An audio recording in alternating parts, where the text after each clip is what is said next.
Welcome to another new video.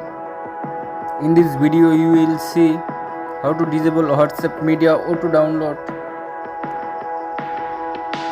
Please follow complete the process.